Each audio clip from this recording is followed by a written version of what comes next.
Bonjour à tous et bienvenue sur le plateau de Bonjour chez vous. Aujourd'hui, notre thème du jour est que faire lorsqu'on a prié pour un malade et qu'il n'est pas guéri. Bonjour à tous. Bonjour Evelyne. Est-ce que ça vous est déjà arrivé de prier pour quelqu'un et qu'il n'ait pas été guéri? Oui. Oui. Aurélie, jamais apparemment. Parce qu'elle ne prie pas pour les malades.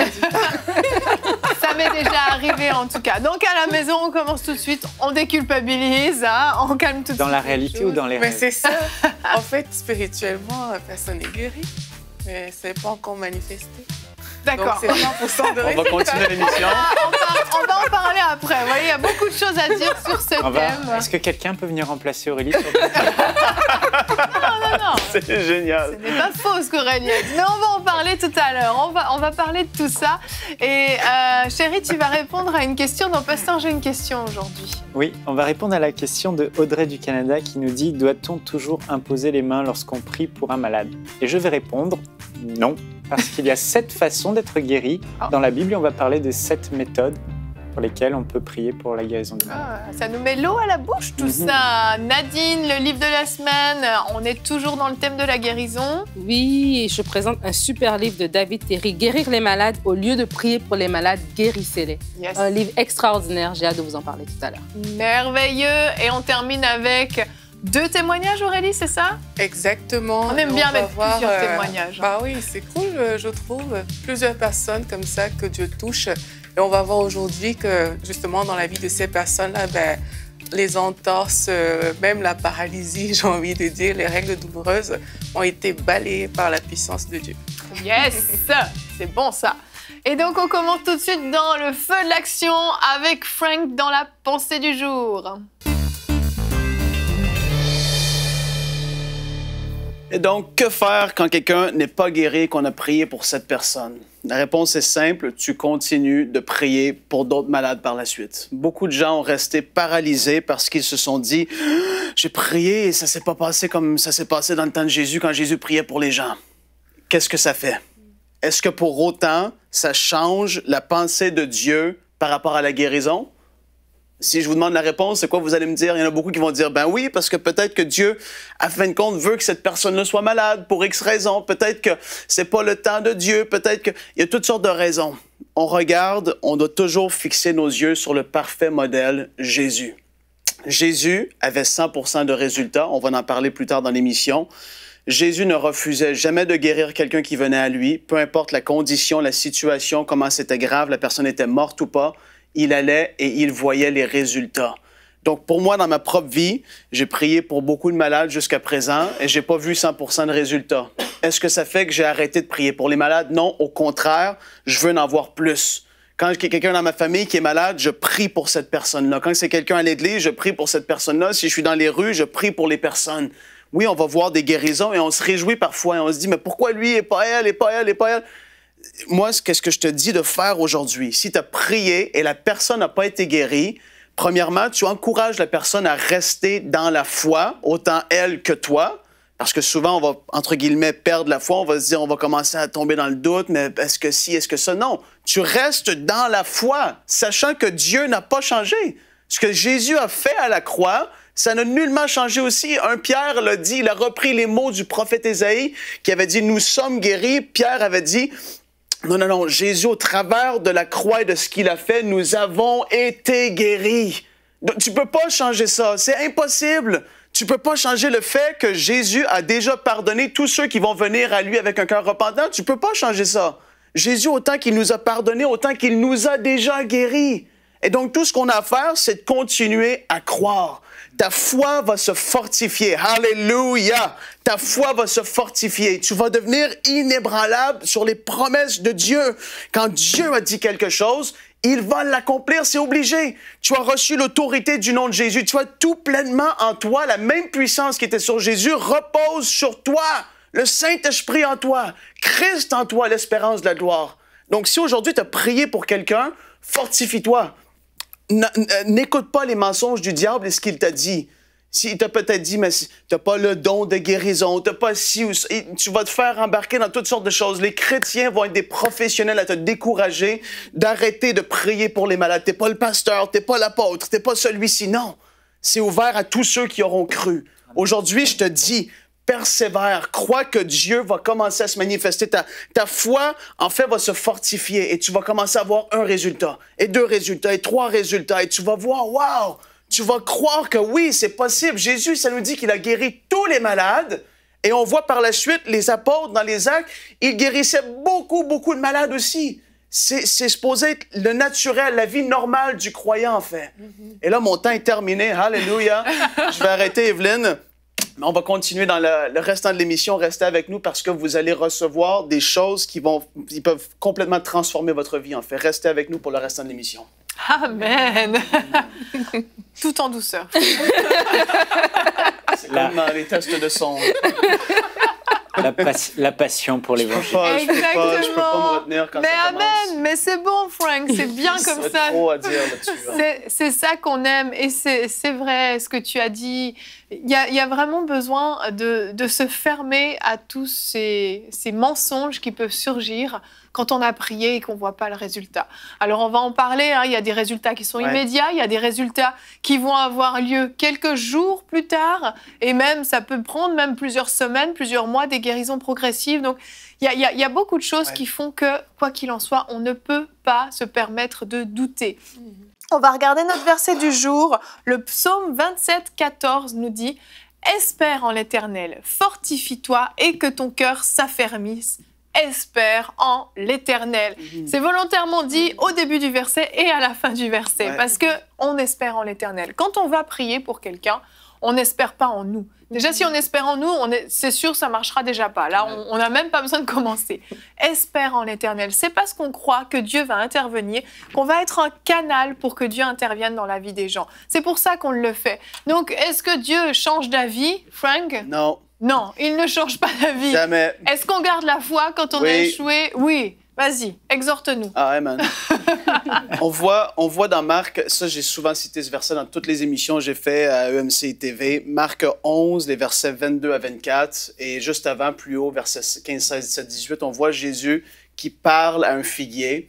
Les disciples sont trop surpris, ils se disent, mais il a parlé au figuier, et puis il ne s'est rien passé visuellement, en tout cas ce qu'il peut sembler là sur place. Jésus ne s'est pas laissé intimider par ce qu'il n'a pas vu. Il a continué sur son chemin.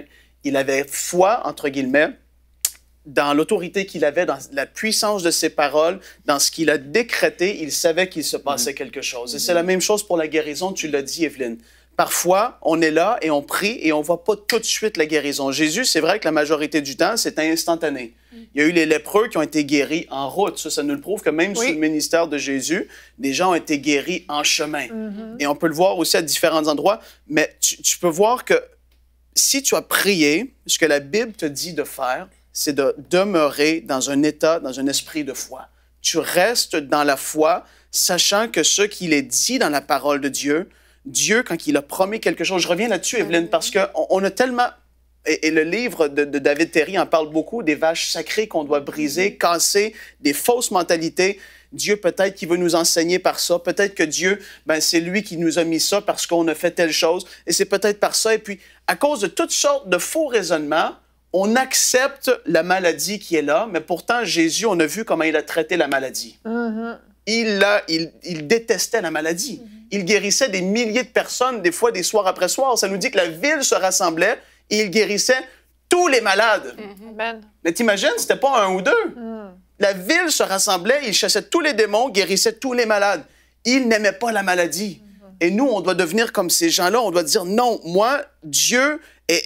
Jésus est l'image du Dieu invisible. Jésus agissait comme ça par rapport à la guérison, la maladie. En fait, moi, je veux rien savoir de moins. Et puis parfois, c'est plus difficile parce qu'on ne voit pas tout de suite l'exaucement. Et on se dit, je vais attendre et je vais attendre, puis je ne prierai pas pour d'autres personnes en attendant. Non, tu dois au contraire continuer de rester actif, ta foi va se démontrer par tes actions, par tes paroles, et ainsi de suite. Mais en tout cas, c'est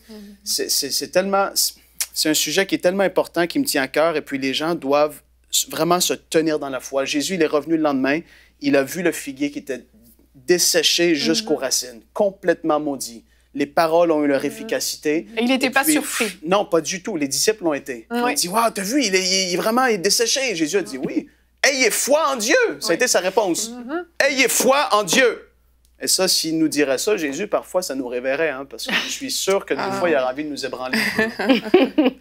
En parlant de foi, justement, quand on parle de foi, moi, j'aime vraiment l'histoire d'Abraham. Et qu'on lit dans Romains 4, à partir du verset 16, ça nous raconte en fait comment lui, il a fait. Et la Bible nous dit qu'il s'est fortifié dans la foi. Donc techniquement, Abraham et Sarah ne pouvaient pas avoir d'enfants. Donc ils étaient malades. Et là, le Seigneur lui donne une parole et tout. Et puis dans le verset, ça dit qu'il avait la ferme conviction que ce que Dieu promet, il peut aussi l'accomplir. Au temps d'Abraham, c'était une promesse. Mais nous, avec la mort de Jésus à la croix, c'est devenu un fait divin. Donc, c'est plus juste une promesse, ça veut dire que Dieu l'a déjà accompli. Et lui, Abraham, qui était dans la promesse, qu'est-ce qu'il a fait? La Bible dit qu'il n'a pas considéré l'état de son corps, donc il n'a pas considéré sa maladie, il n'a pas considéré ce qui était là, mais il a été fortifié dans la foi et il a donné gloire à Dieu. Et c'est ce qu'on doit faire, c'est que quand on est en face comme ça d'un cas, on a peut-être prié pour quelqu'un, la personne n'a pas été guérie, on doit rester fortifié dans la foi et donner gloire à Dieu. Ce n'est pas parce que nous, on ne voit pas quelque chose que ça veut dire que ça n'existe pas. Parce que Dieu, il a, comme Frank disait dans 1 Pierre, nous avons déjà été guéris par les meurtrissures de Jésus, en fait. Et c'est avec cette mentalité qu'on doit rester, qu'on doit demeurer, parce que la parole reste la vérité. Au temps d'Abraham, c'était une promesse. Et aujourd'hui, beaucoup, on admire la foi d'Abraham. Mais en notre temps, c'est un fait divin. On doit se l'approprier et vivre avec cette conscience et marcher avec cette conscience tous les jours que nous serons la personne malade ou la personne qui a prié. Marcher avec cette conscience que ce que Dieu promet, ce que Dieu dit, il peut aussi l'accomplir. Et dans le cas de la guérison, en l'occurrence, il l'a déjà accompli à la croix. Amen. Et il y a un danger qui vraiment, malheureusement, s'est immiscé dans l'Église, c'est que à cause justement de l'absence de guérison dans certains cas, on a sorti de fausses doctrines, de faux enseignements qui sont véhiculés encore aujourd'hui et qui amènent les chrétiens dans l'erreur, en fait. Oui. Je reviens à Jésus toujours. Quand tu regardes Jésus, là, je vais détruire juste un mensonge qui, pour moi, est un mensonge vraiment diabolique. Les gens vont dire, de prier pour quelqu'un, la personne n'a pas été guérie. Il ne faut jamais dire à la personne devant toi, tu n'as pas eu la foi. Ça, c'est terrible. Ça démolit les personnes. Jamais Jésus n'a dit ça. Jésus fonctionnait sur sa propre foi. Tu vas me dire, mais comment tu veux le prouver? Quand Lazare était mort, est-ce que Lazare avait de la foi pour recevoir sa résurrection? Non, pas du il tout. était mort. La fils de Jairus, elle avait de la foi, elle? Non, pas du tout. Tu vois le père qui avait un enfant qui était possédé, il a crié, « Je crois, mais viens au secours de mon incrédulité. » Jésus a délivré le démon. Il a chassé le démon. Tu te dis, mais wow, ça veut dire que là, Frank, tu dis que ça repose sur moi. Je veux pas te mettre une pression sur les épaules, mais je te dis que si tu pries pour quelqu'un, un inconnu dans la rue, il n'y a pas besoin d'avoir foi pour être guéri. C'est ça. Au travers de ta foi, la guérison est supposée couler. Et ça, pour beaucoup de gens... Il faut qu'il y ait la foi, en fait, que ce soit d'un côté ou de l'autre. Tout ce qu'il faut, Dieu a dit, si tu crois, tu verras la gloire de Dieu. Tout ce qu'il faut, c'est de la foi qui soit manifestée pure et simple. Une fraction de seconde, ça se manifeste. Des fois, ça peut être progressivement que ça va se faire, mais tout ce qu'il y a de besoin, c'est de la foi. C'est par la foi qu'on reçoit les choses qui nous ont été données spirituellement parlant. Et ça, justement, le diable a utilisé toutes sortes de faux raisonnements, des témoignages, lui est décédé ou elle n'est pas guérie encore, pourtant c'est une bonne chrétienne. Ça doit être à cause que... parce que Dieu veut. Non, regarde à Jésus. Pourquoi je comprends pas pourquoi on est encore à ce stade-là, en fait, de douter encore de la bonté de Dieu, de douter et de faire croire aux gens que Dieu est méchant à un tel point qu'il veut que quelqu'un ait un cancer qui va le tuer. C'est méchant. Qui ferait ça en tant que bon père, en tant que bonne maman ou bon papa? Qui ferait ça? Personne. Personne. Et on est encore à ce stade-là et ça me touche parce que Jésus, dans les évangiles, a démontré le parfait cœur du Père. Tout ce que Jésus faisait, c'était la volonté de Dieu. Il a dit aux disciples, les gars, pourquoi est-ce que vous me demandez, mais c'est qui est le Père? Vous m'avez vu, lui qui m'a vu a vu le Père. Et tu dis, wow, mais Jésus n'a jamais voulu que personne soit malade. Jamais Jésus a voulu refuser, dire non, c'est pas ton temps. Jamais. Et c'est ça que je dis. Le diable a infiltré toutes sortes de mensonges dans l'Église pour que les gens perçoivent Dieu d'une certaine façon. Et c'est pour ça qu'aujourd'hui, les gens dans le monde vont dire, mais Dieu, comment ça est-ce qu'il est un bon Dieu? Regarde les désastres, regarde toutes ces choses. C'est pas Dieu, c'est le diable. C'est le diable, c'est à cause du péché que la maladie est entrée dans le monde. Pourquoi est-ce qu'on attribue ces choses à Dieu? C'est faux. On doit vraiment avoir la perspective de Jésus, de comment il était, comment il traitait ces choses. Il était rempli de compassion. Ça nous dit qu'il regardait les foules qui étaient languissantes et abattues comme des brebis qui n'ont pas de berger. Et il dit, je les vois, et il était ému de compassion pour eux. La femme qui a perdu son fils, il était ému de compassion, il est allé ressusciter le garçon. Oui. T'imagines la scène? Le fils qui se relève, hey, salut tout le monde, comment ça, tout le monde pleure ici? Jésus a ressuscité les morts parce qu'il était ému de compassion. Ça, c'est le cœur du Père. Amen. Mais moi, je vais rajouter, alors que le thème, c'est que faire lorsqu'on a prié pour un malade et qu'il n'est pas guéri. Moi, juste pour parler un peu, aller dans le sens que Frank est en train de dire, que c'est en fait le diable va venir nous mettre des vérités dans nos cœurs qui sont fausses suite à une non-guérison on a prié pour quelqu'un, la personne n'est pas guérie. Moi, dans ma vie personnelle, mon père avait eu un cancer quand j'avais 17 ans, et j'ai prié. Je n'ai jamais prié comme j'ai prié pour la guérison de mon père. J'ai jeûné. Pourtant, j'étais une ado. J'ai prié, j'ai jeûné, j'ai pleuré devant Dieu.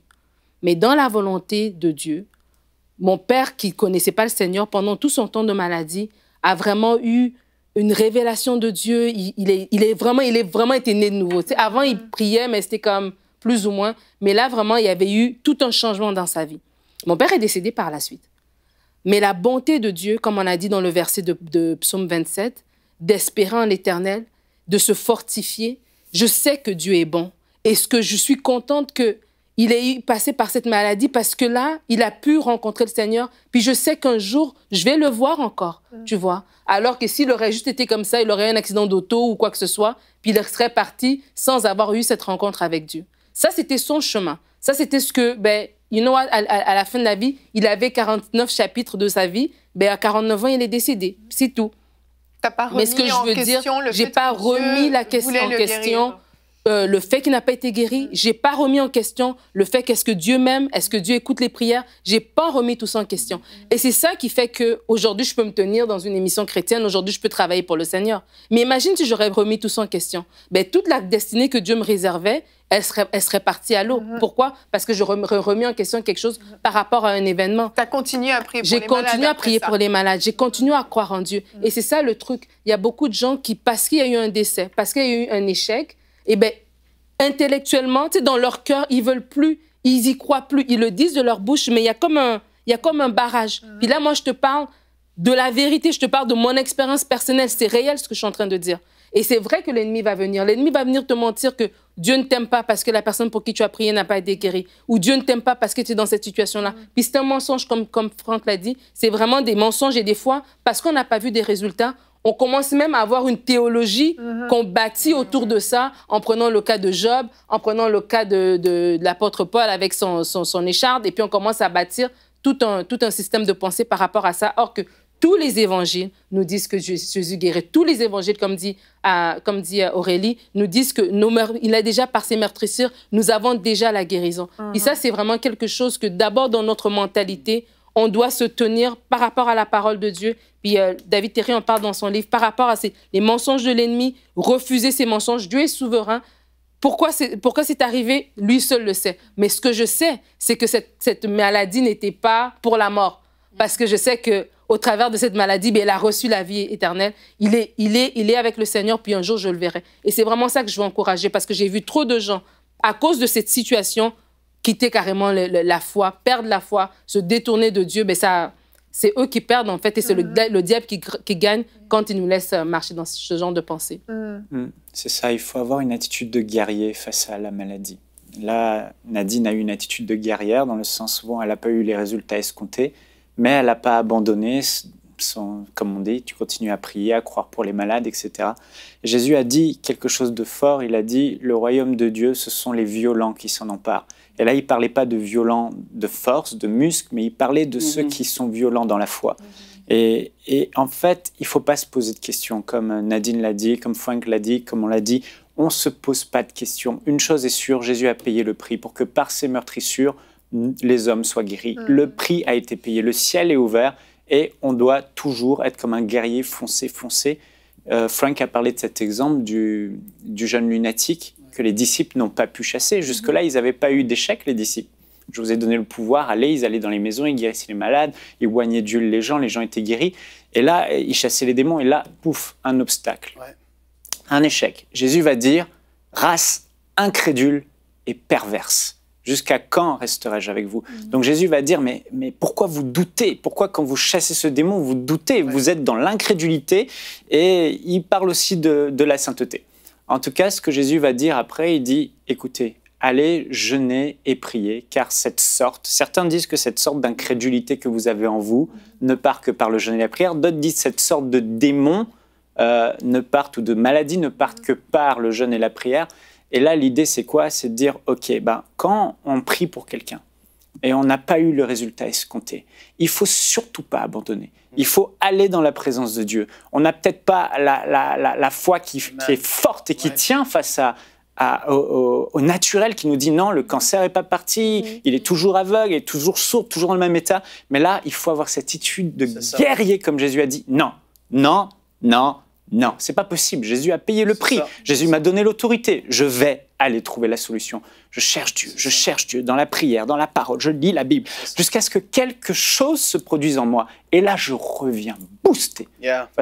Au nom de Jésus, démon lunatique, sors. Et là, il sort. Un point, c'est tout. On se pose pas de questions. Et on continue comme des guerriers. Alléluia. Amen. Amen. On reste avec toi? Ah ouais, ok. T'es ok? Si tu veux bien qu'on reste avec toi.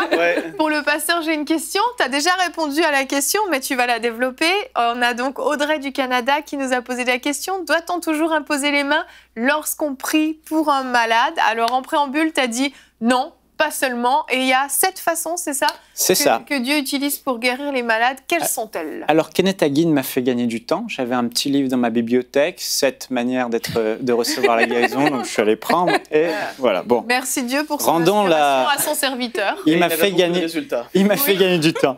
Il dit, en fait, pourquoi il y a 7 manières de guérir, cette méthode que Dieu a donnée aux croyants pour guérir des maladies. Il va dire, parce que la foi de chacun n'est pas au même niveau, Dieu a prévu 7 méthodes selon lesquelles les guérisons physiques peuvent être obtenues par la parole de Dieu. Dieu ne nous laisse pas échouer sur le rivage. Si nous ne pouvons pas nous élever pour aller à sa rencontre, il descendra jusqu'à nous pour aller à notre rencontre. En tout cas, c'est une des explications qui semble logique. Et les 7 méthodes, il y a l'imposition des mains, bien sûr, dont la question est posée. Marc 16, 17, voici les miracles qui accompagneront ceux qui auront cru, ils imposeront les mains aux malades et les malades seront guéris. Mais la deuxième méthode, en fait, c'est commander à la maladie par l'autorité du nom de Jésus. Et là, en gros, il s'agit d'exiger à la maladie, commander à la maladie, parce qu'il y a de l'autorité dans le nom de Jésus. Et Jésus nous a dit, je vous ai donné le pouvoir, l'autorité en mon nom, de chasser les démons, de guérir les malades. Donc en fait, on n'est pas obligé d'imposer les mains, on peut parler par l'autorité du nom de Jésus à la maladie, qui est une œuvre des ténèbres, une œuvre du péché, et commander à la maladie de quitter les corps, et la maladie le fera. Et ce verset se trouve dans Jean 14, 13, et tout ce que vous demanderez, le mot grec ici c'est aiteo, qui signifie exiger, tout ce que vous exigez en mon nom, je le ferai. Afin que le Père soit glorifié dans le Fils. Si vous demandez quelque chose en mon nom, je le ferai. Et on voit que tout au long du livre des Actes, les apôtres n'ont pas imposé les mains tout le temps pour guérir les malades. Ils ont souvent parlé avec autorité à la maladie, commandé à la maladie ou commandé aux malades de faire ce qu'ils ne pouvaient pas faire. en utilisant le nom de Jésus. On voit l'exemple de Pierre et de Jean qui montaient au temple pour la prière. Et il y avait un paralytique devant la porte Labelle. Et il va dire, Pierre, dans Acte 3, 6, « Je n'ai ni or ni argent, mais ce que j'ai, je te le donne au nom de Jésus-Christ de Nazareth. Lève-toi et marche. » Et l'homme a été guéri. Ouais. Quelques versets plus loin, il va dire, alors que les gens disaient « Oh, waouh, vous avez un pouvoir extraordinaire », il voulait l'attribuer la gloire. Pierre va dire le secret, en fait, de son résultat. Il va dire, au verset 16, « C'est par la foi en son nom, la foi que j'ai dans le nom de Jésus-Christ, que son nom même a rendu fort cet homme, a rétabli cet homme, l'a guéri. » Donc Pierre savait que dans le nom de Jésus, il y avait l'autorité déléguée que Dieu lui avait donnée, Jésus lui avait donnée pour opérer comme Jésus a opéré. Kenneth Hagin disait donc dans son ouvrage, il y a autant de puissance dans le nom de Jésus qu'il y en avait en Jésus lorsqu'il était sur terre. Et pour que cette autorité, en fait, elle soit active, qu'il y ait autant de force et de puissance dans le nom de Jésus, il faut qu'on libère notre foi et qu'on soit conscient de cette autorité. Et quand on va le dire avec foi dans le monde spirituel, c'est exactement comme si Jésus lui-même commandait à la maladie de quitter les corps. Amen. On voit Paul aussi, etc., dans Acte 14. Bref, la troisième méthode, je vais passer très vite, prier le Père pour la guérison au nom de Jésus. Et là, on voit dans Jean 16, 23, en vérité, je vous le dis, ce que vous demanderez au Père, il vous le donnera en mon nom. Jusqu'à présent, vous n'avez rien demandé en mon nom. Demandez et vous recevrez afin que votre joie soit parfaite. Et là, imaginez, vous êtes chez vous, il y a quelqu'un de malade très loin, on est dans une époque où il n'y a pas de téléphone, pas de Skype, et bien là, vous pouvez vous mettre à genoux et dire « Père, je crois pour la guérison de cette personne que j'aime. Là, je ne peux pas l'atteindre, je ne peux pas venir, mais il n'y a pas de distance dans la prière. Père, guéris-la au nom de Jésus, selon Jean 16, 23. » Et puis, il y a beaucoup de guérisons qui ont eu lieu comme ça. Ensuite, la prière d'accord. Là, la prière d'accord, c'est quand plusieurs croyants se mettent ensemble pour prier et demander au Père de guérir la guérison. Donc, Marc 18, 19, je vous le dis encore, que si deux d'entre vous s'accordent sur la terre pour demander une chose quelconque, donc quelconque, ça inclut aussi la guérison, et on voit que l'Église a appliqué ce verset quand Pierre était en prison, enchaîné, ils se sont réunis, ils ont prié parce que Pierre allait certainement être tué le lendemain, et Dieu est intervenu. Mais ça s'applique aussi à la guérison. Elle leur sera accordée par mon Père qui est dans les cieux, car là où 2 ou 3 sont assemblés en mon nom, je suis au milieu d'eux.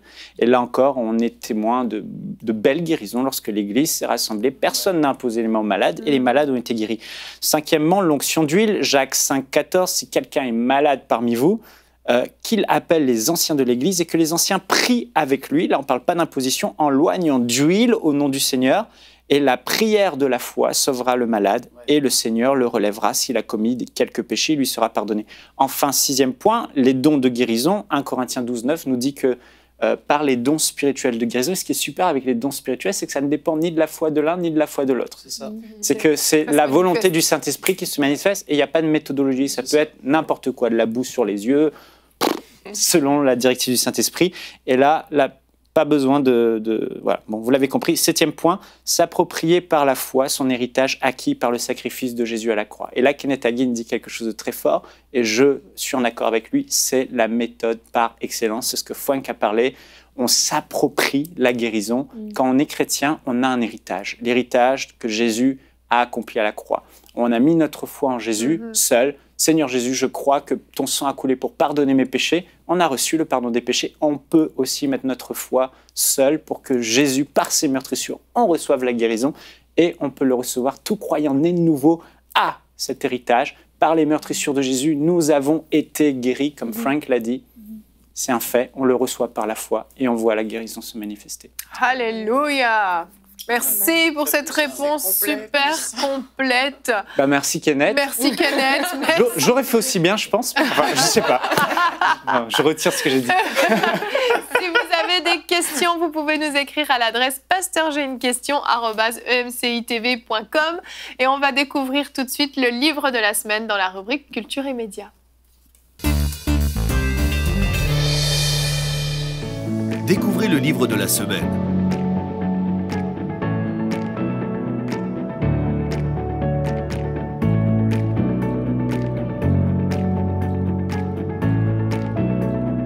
Disponible sur emciboutique.com. Alors Nadia, parle-nous de ce bon livre.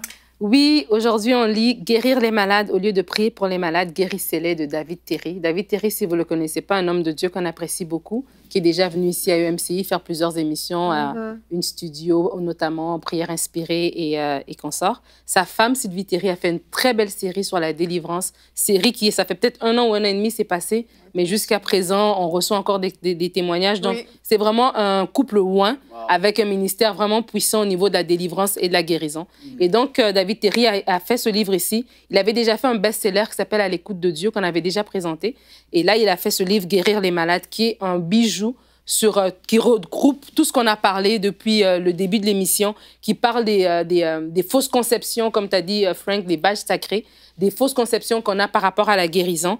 Et déjà, d'entrée de jeu, il parle, lui, de son chemin de guérison, en fait, comment lui-même, il est arrivé à se rendre compte qu'il y a beaucoup de chrétiens qui ne venaient même pas le voir en tant que pasteur parce qu'il a été 12 ans pasteur ici au Québec et qui ne venaient pas le voir, mais après, qui disaient qu'ils avaient été faire une opération ou bien ils avaient été malades. En fait, parce que les gens, c'est comme s'ils ne croyaient plus à la puissance de la guérison. Ils étaient devenus comme un peu... Ils ont vu une fois une personne ou 2 personnes ne pas être guéries et ils ont lâché un peu leur foi par rapport à ça. Et ça l'a réveillé à rejeter tous les mensonges. Donc, il en parle en détail. Il parle de la guérison est indissociable du salut. Donc, il a fait le lien, en fait, comme on a reçu le salut, de la même manière aussi la guérison est à nous. Et des fois, on a plus de facilité à comprendre le salut. On l'accepte par la foi, mais la guérison, on doute un peu. Donc, il vient aussi mettre un peu tout ça en lumière. Le livre est très pratique parce qu'en même temps qu'il a des versets, en même temps qu'il explique, et il écrit au jeu, donc c'est vraiment facile de lire. Mais en même temps aussi, il y a des mises en pratique, il y a des questions. Moi, je dirais que quand vous le lisez avec un surligneur et puis un cahier pour prendre des notes, pour vous poser des questions de réflexion, mais aussi pour, à la fin, il y a même un suivi. Si vous avez prié pour quelqu'un, vous écrivez la date, le problème, le suivi. C'est parce que des fois, tu as prié, mais tout de suite, il n'y a rien qui s'est passé. Mais la personne a peut-être senti une chaleur ou quelque chose. Vous l'écrivez et vous notez et vous venez... cette rigueur vous permet aussi de faire un peu le suivi par rapport à tout ça. Je n'ai pas beaucoup de temps, mais je vais quand même vous dire quelques petites choses. Il dit ici des vérités qu'on doit s'approprier et de les dire à haute voix. Il dit de dire Dieu est bon, il est celui qui guérit. Dieu a compassion des malades. Jésus a souffert pour que nous soyons guéris. C'est aujourd'hui le jour de la guérison. Dieu veut m'utiliser pour guérir les malades. Rien n'est impossible à Dieu. Ça semble simple, mais juste nous-mêmes déjà de le parler, ça nous fortifie. Et puis on dit, ben oui, c'est vrai. Et ça nous permet de pouvoir aller et guérir les gens. Il parle de plusieurs passages sur la guérison. Je n'ai pas vraiment le temps d'aller en détail, mais c'est vraiment, vraiment puissant. Et il parle du Saint-Esprit, de vraiment, on ne peut pas aller parler, on ne peut pas aller voir les gens si nous-mêmes, on n'est pas vraiment remplir du Saint-Esprit. Une véritable compassion pour les malades devrait nous pousser à chercher le Saint-Esprit à n'importe quel prix. Et de se dire, il dit ici, au lieu d'adapter votre doctrine à votre expérience, reconnaissez votre pauvreté spirituelle et demandez le Saint-Esprit au Père Céleste. C'est vraiment, vraiment, vraiment puissant. David Terry, Guérir les malades. C'est disponible sur emciboutique.com. Je vous encourage tous à vous le procurer. Amen. Moi, j'ai commandé ce livre et c'est l'un des livres que j'ai le plus attendu parce que c'était en précommande et j'ai même écrit à l'auteur, qui est un ami. J'ai dit, mais c'est quand qu'il arrive le livre, c'est quand qu'il arrive. Et quand j'ai découvert le livre, j'ai commencé à lire, c'est vraiment extraordinaire. Et puis on voit que ceux qui ont lu ce livre, en fait, ce qui est formidable, c'est que souvent les gens disent « j'ai pas l'onction pour guérir les malades ». Et ça les paralyse. Ça les paralyse complètement. Tu lis le livre, ça te décomplexe. Et on voit des gens ordinaires dans l'église, des nobody, qui ont lu ce livre et qui guérissent des gens du cancer, enfin le Seigneur à travers eux, qui exercent leur foi pour la guérison du cancer. Et on voit des choses extraordinaires. Et ce livre, franchement, j'ai lu plein de livres sur la guérison.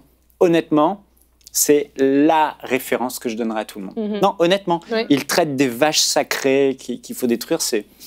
Franchement, c'est le livre à voir. Et demain, des chrétiens lambda dans les églises qu'ils n'ont pas connues vont se lever et faire les œuvres, des actes des apôtres. Amen. Parce que ce livre aura détruit tous les mensonges du diable. Il voit des résultats lui-même. C'est important de le dire aussi. Non, mais je suis sérieux. Parce que des fois, on prend des recommandations, puis mais c'est des personnes qui vivent des belles percées. On vous le recommande. Recommandé par Nadine Michael Lebourg et Frank Poulin. Excellent merci livre. Nadine et merci aux autres chroniqueurs qui ont participé à cette rubrique. On continue avec la rubrique témoignages.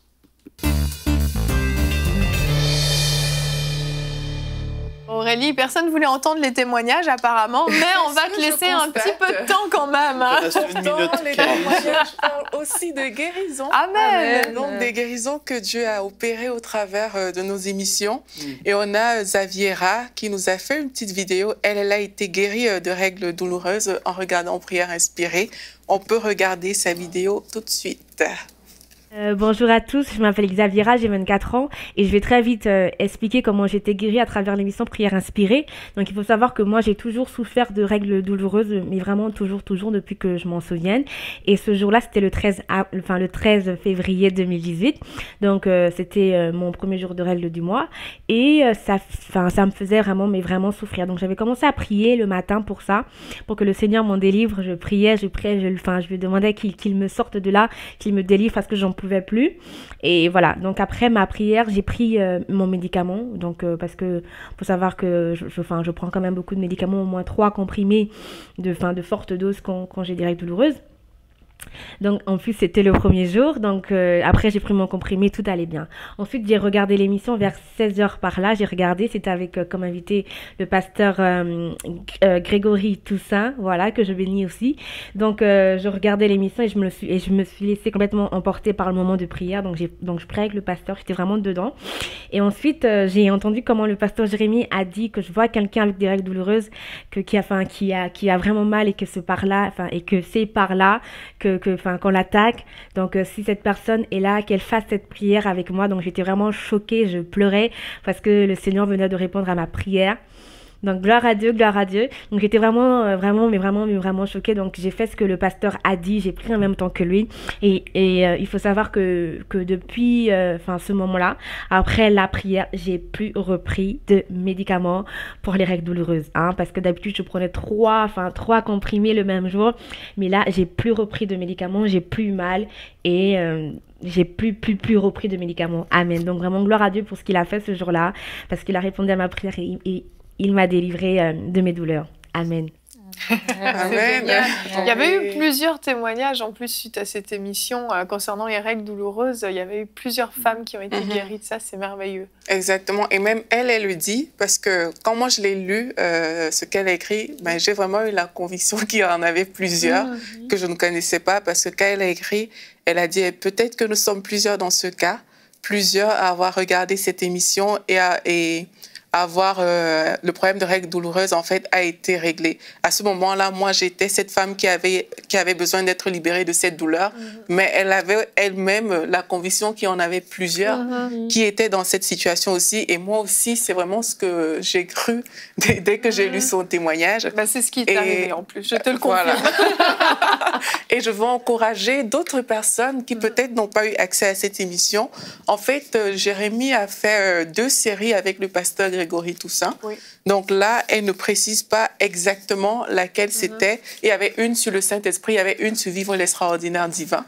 Je pense que c'était dans la série Vivre l'extraordinaire divin.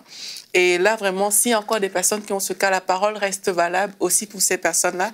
Vous pouvez regarder ces émissions et recevoir aussi votre guérison par la foi. Amen. Et sinon, on a un deuxième témoignage, celui de Laetitia, qui, elle, a été guérie lors d'une émission in-studio avec le pasteur Beumier. On sait que le pasteur Beumier, il a fait plusieurs émissions ici sur le sujet.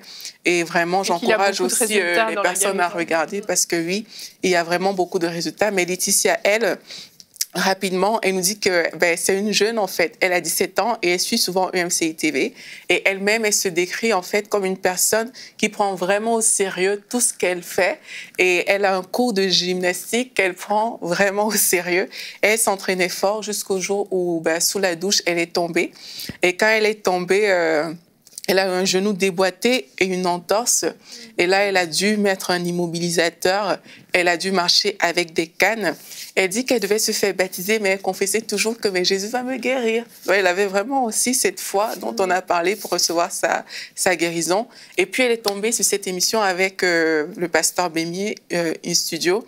Et elle dit qu'après sa prédication, il a eu à cœur de prier pour les malades. Et il a dit aussi qu'il va prier pour les personnes handicapées. Et elle s'est sentie concernée par le sujet.